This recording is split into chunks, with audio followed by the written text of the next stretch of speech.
नमस्कार, जय हिंद। एक तरफ प्रयागराज का वो दृश्य जिसे देखने के लिए, जिसे समझने के लिए, जिसकी महिमा को समझने के लिए एप्पल की के को फाउंडर की पत्नी, स्टीव जॉब्स की पत्नी आई हैं वहाँ 15 दिनों के लिए।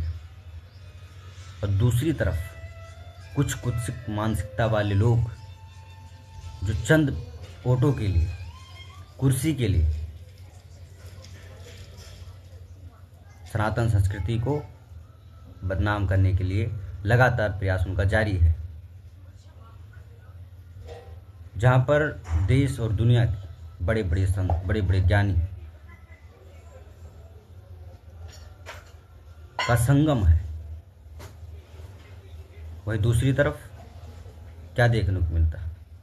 कोई आए दिन कोई भी कुछ भी लिख दे रहा है, कोई भी कुछ भी बोल दे रहा है।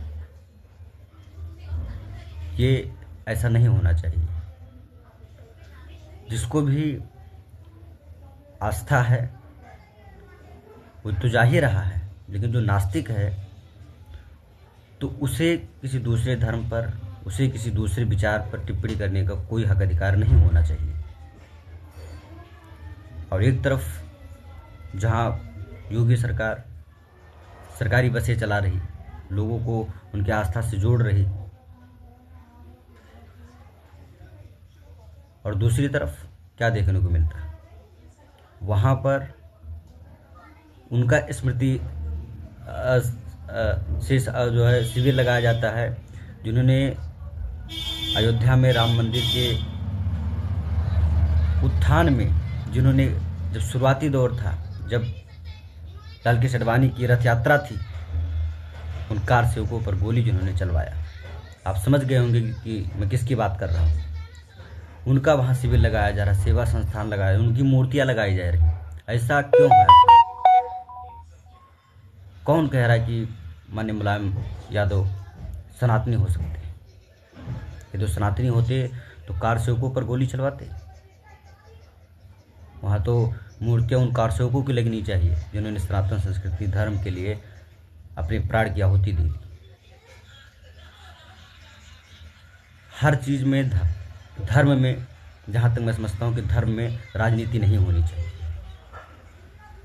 किसी की पार्टी का कोई भी स्टैंड रहा हो, चाहे वो मुल्लों की पार्टी हो, चाहे वो दूसरी जाति की किसी की भी पार्टी हो, लेकिन इस प्रकार से धार्मिक चीज़ों से छेड़छाड़ बिल्कुल कदापि नहीं होना चाहिए।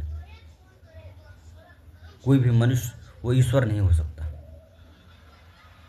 राम और कृष्ण की बराबरी के बराबर किसी को आप खड़ा करने की चाह रख रहे हैं, ये गलत है।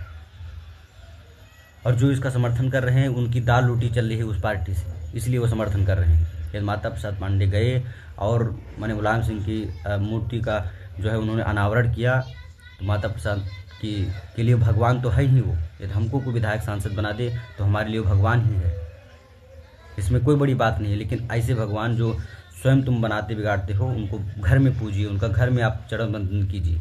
इस प्रकार से जहाँ हजारों करोड़ों लाखों करोड़ों लोगों की आस्था से जुड़ा हुआ मामला हो, वहाँ पर इस प्रकार की मूर्ति लगाना, किसी व्यक्तिगत आदमी की वहाँ पर कोई मंदिर बनवा देना, ये गलत है। ऐसे कदापि नहीं होना चाहिए। इन भीड़ों में कोई पहचान सकता है कि कौन हिंदू है, कौन दलित है, कौन पिछड़ा है, कौन अगड़ा है? यहाँ तो श्रद्धा है, यहाँ तो आस्था है, यहाँ तो विश्वास है कि हम वहाँ जाएंगे, नहाएंगे। कोई भी, अब देखो चंद्रशेखर ने कहा कि जो पापी है वो वहाँ जाए, उसका खंडन करते हुए मोहम्मद जो है शंकराचार्य जी ने कहा कि हाँ हम लोग पापी हैं। अब किस प्रकार के जो है थोड़ा सा वोट के लिए लोग मनगढ़ंत बातें कह रहे हैं, इनको उसकी महिमा नहीं पता है। इन्होंने कभी भी अपनी सनातन संस्कृति को समझा नहीं। आज ये जो समाज में विकृतियाँ हो रही हैं, जो लोग धर्म से नहीं जुड़े हैं, जो लोग अच्छे विचार से नहीं जुड़े हैं, वही लोग के साथ ऐसी मानसिकता, ऐसी विकृतियाँ हो रही हैं। समाज अकेलापन क्यों महसूस कर रहा है? समाज में आए दिन आप देख रहे हैं, रेप हो रहा है, दरिंदगी हो रही है, चोरी हो रहा है, ये सब हो रहा है। इसका कारण है आप धर्म को नहीं समझ रहे। इस देश को धर्म ने ही बचाया, इस देश को धर्म ही चला रहा है। जिस दिन नास्तिकता फैल जाएगी, ये देश भारत नहीं रहेगा। तो सभी इन बड़े बड़े विद्वानों से ये आग्रह ये होना चाहिए और इनका बायकॉट होना चाहिए, क्योंकि वहाँ जो